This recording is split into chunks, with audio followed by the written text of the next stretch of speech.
Welcome to the Empowered Podcast. Your host is Tanya Harris.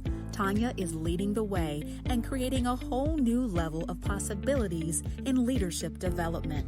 Listen in to hear how brilliant leaders share their secrets to leading effectively and doing what it really takes to be empowered and to empower others. Remember, leaders never stop learning. This is the Empowered Podcast.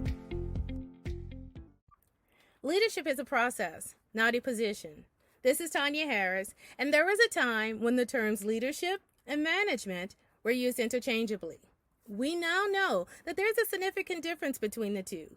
Management is at its best when things remain constant and static, whereas leadership is focused more on creating change and facilitating growth, which of course is going to require movement from one level of leadership to the next. There's a great book, 5 Levels of Leadership, written by one of my favorite mentors, John Maxwell.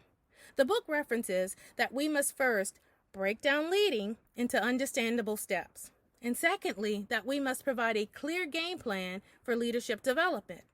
It speaks about good leadership is not advancing yourself, it's about advancing your team. And true leadership is when you lead people from your heart.